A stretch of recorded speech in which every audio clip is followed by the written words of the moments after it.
sommes aujourd'hui Chafret Sivan, Heitafshinayintet, le 28 Sivan 5779.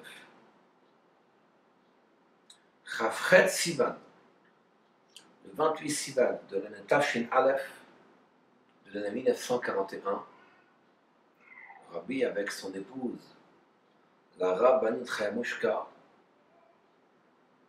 a eu le mérite, le srout et la possibilité de Derech Nes, par un miracle, de sortir, de quitter l'Europe de la griffe, des griffes de l'Europe nazie. Ils marchent mal.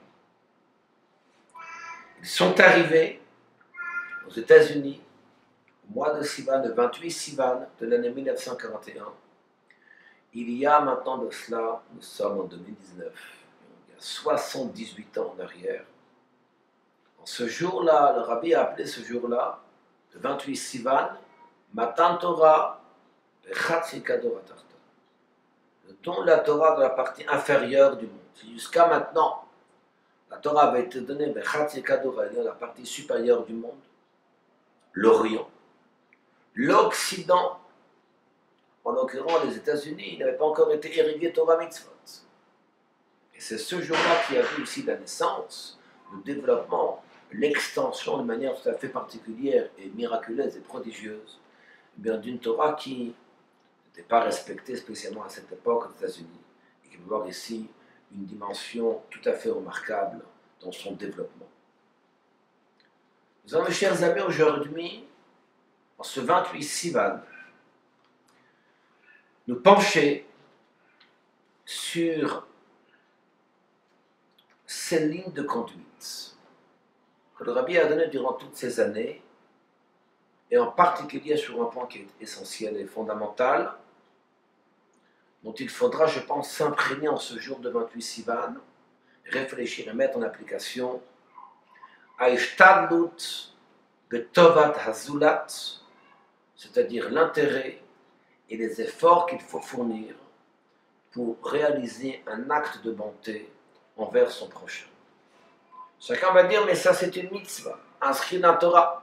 Ve'avta le'racha kamocha, tu aimeras ton prochain comme toi-même. Donc ça paraît évident qu'il faut effectivement honorer et tout faire pour l'intérêt de son prochain. Ceci est exact. Mais là, nous avons devant nous aussi 113 mitzvot. L'otiye be'enecha, à tes yeux, ne fait pas une différence entre kala v'chamura, entre une mitzvah qui est déjà une mitzvah qui est plus difficile. Peut-être que tu vas croire que Avat Israël fait partie des mitzvot.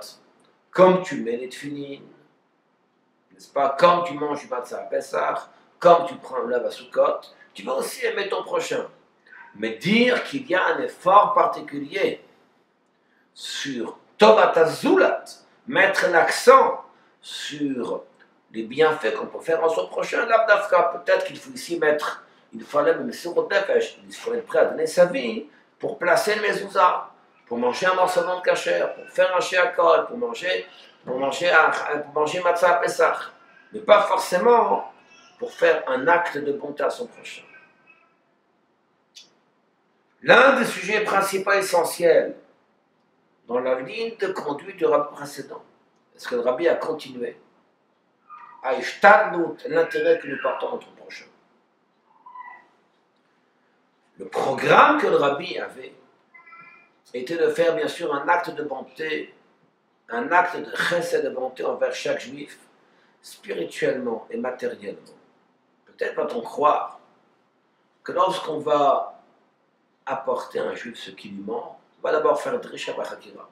D'où tu viens, comment tu t'appelles, qui sont tes parents, où est-ce que tu as vécu, qu'est-ce que tu as mangé hier matin, comment tu es venu habillé, qu'est-ce que tu as regardé hier soir à la télévision, est-ce que tu es sorti en vacances, etc. Toutes sortes de questions.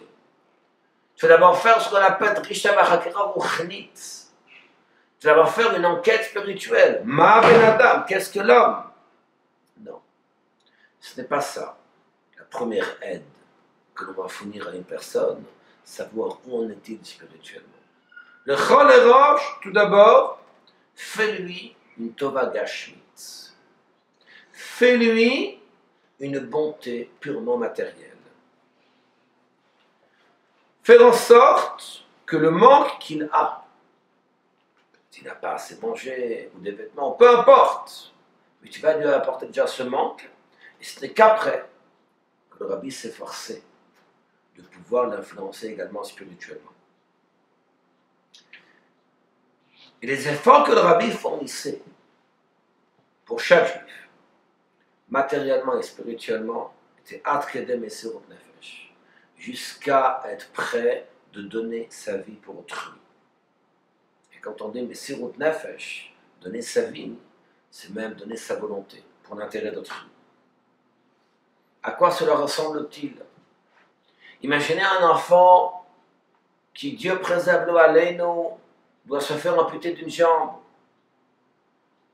Est-ce que les parents vont commencer à réfléchir?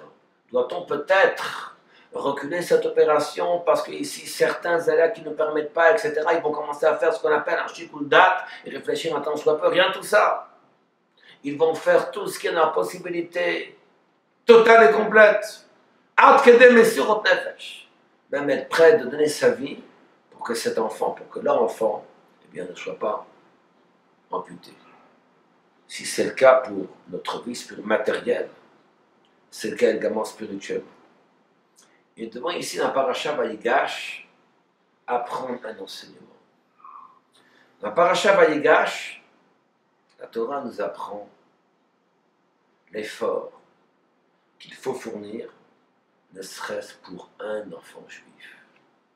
Yelad Echad, un seul enfant juif.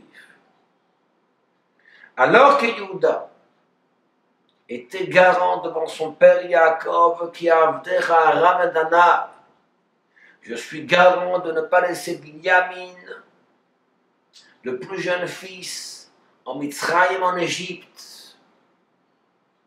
Yosef est né, Yosef n'est plus là.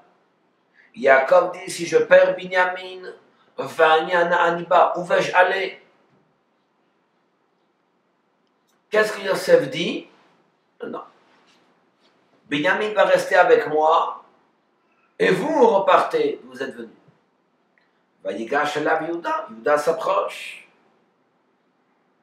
Yehuda est prêt à faire un acte de Messirut Nefesh, abnégation de son être, pour sauver un enfant juif. Yehuda était même prêt à se battre avec Yosef. Pour Binyamin. Comment est-ce possible que Yehuda et ses frères puissent penser sur un terrain conquis égyptien, se battre contre Yosef? Le Midrash nous dit, lorsque Yehuda a montré un acte de gvura, de sévérité envers Yosef, Yosef à son tour a montré un acte de sévérité, de puissance.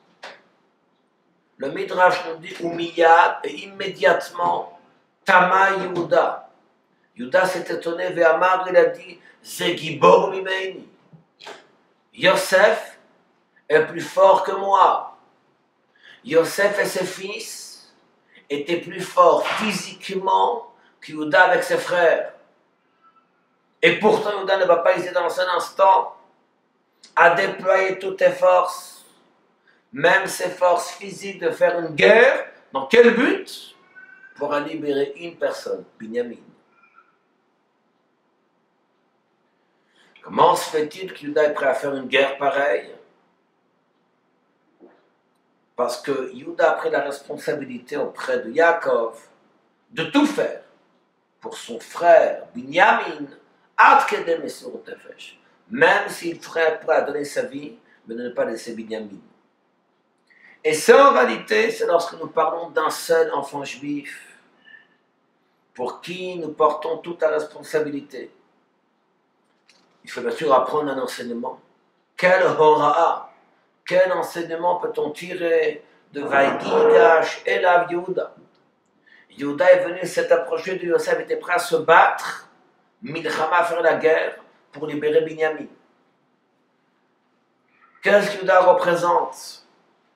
Yehuda vient du mot Hoda, qui veut dire remerciement, qui veut dire acceptation, qui veut dire reconnaissance, et qui fait référence à quoi? À l'annulation que nous mettons pour accepter le joug de Dieu. Vayigash Elav Yehuda. Yehuda s'approche, montre sur la force, sur la puissance que Yehuda va mettre, tel un homme qui sort en guerre pour arriver à ses fins. Eh bien, justement ce bitou, cette soumission et cette prise de conscience qu'il est en train de tout faire, dans quel but? Dans le but de réaliser ce que son père lui a demandé. Eino mitpael mina olam. Yehuda ne fait pas cas du monde. Lorsqu'une personne est déterminée pour aller b'msirut nefesh avec abnégation, le hatsil nefesh achad m'Israël, ne serait pour sauver un juif sur terre, pour sauver un enfant, il peut se trouver en terrain ennemi, il peut se trouver en Mitzrayim en Égypte, il peut se trouver devant Yosef et ses fils qui sont plus forts que lui, il peut se trouver dans toute une armée égyptienne, et pourtant il est prêt à aller ad kedem mesirut nefesh, être prêt à donner sa vie pour sauver cet enfant. Kadosh Baruch Hu nous donne ici la force. Eh bien, pour Ahavat Israël, pour que nous puissions aimer chacun de cette manière-là, car finalement, Ahavat Hashem, l'amour de Dieu et l'amour d'Israël sont indissociables. La manière dont il faudra aimer son prochain, on apprend dans cette paracha Vayigash de manière générale, Lelo cheshbonot, ne fais pas un calcul lorsque tu vas aimer son prochain. Qu'est-ce qu'il va me rapporter, si je veux l'inviter, qu'est-ce que je vais obtenir, est-il de mon rang social, etc., etc. Toutes ces questions sont à mettre de côté. Et même ce que Usha a dit, cette fameuse takana, cette fameuse campagne, ce fameux décret, Hamevazvez agevazvez yoter mechomesh. Lorsqu'une personne doit donner une somme à la tzedaka, tu vas donner 10%, et si tu donnes, ne dépasse pas le 1,5, qui ne passe pas à 20%. Tetseh mikol hagvulot. Tu pourras même sortir dans toutes les barrières. De la même manière que l'amour de Dieu doit être ad kedem mesirut nefesh, être prêt à donner sa vie pour l'amour de Dieu, bien que dans la Torah il n'est pas fait mention de mesirut nefesh. On ne parle pas ici d'aller jusqu'au péril de sa vie pour aimer Dieu. Tu aimerais l'éternel ton Dieu, pas plus que ça. On ne parle pas de mesirut nefesh, on ne parle pas d'abnégation. Il en est de même concernant Ahavat Israël, l'amour du prochain. Il n'est pas marqué ad kedem mesirut nefesh, jusqu'à donner sa vie. Mais en réalité, lorsque c'est marqué V'chol madecha, de tout est bien, lo agbalot, sans limite. Vous n'êtes pas en train de vérifier peut-être que tu as dépassé la somme de 1/5. Même si tu dépasses 1/5, tu peux le faire. Ça, c'est Ahavat Israël. De la même manière qu'il est écrit dans le livre qu'il n'y a pas une bracha à faire avant de donner la tzedaka. Pourquoi?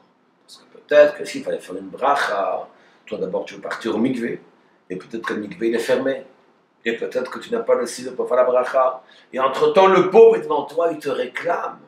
Donne-moi une somme d'argent. Et tu dis non, parce qu'il y a toutes sortes de préparations. C'est la raison pour laquelle la seule mitzvah, nous faisons un acte. Quand tu mets tefillin, la dernière tefillin, une bougie de Shabbat, la dernière Shabbat Kodesh, une bougie de Chanukah, la dernière Chanukah, pour la Megillat Esther, pour la Mikra Megillah, pour la Tzedaka, il n'y a pas de bracha. Asher kedeshanu b'mitzvotav mitzvanu, al netinat tzedaka, il n'y a pas de bracha à faire, pour que l'acte soit fait de manière instantanée et qu'il puisse être fait de lo agbalot, sans limite.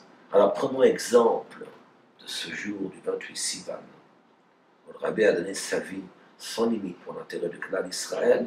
Essayons-nous aussi de travailler avec force et d'agir pour l'amour du prochain de cette même façon. À bientôt.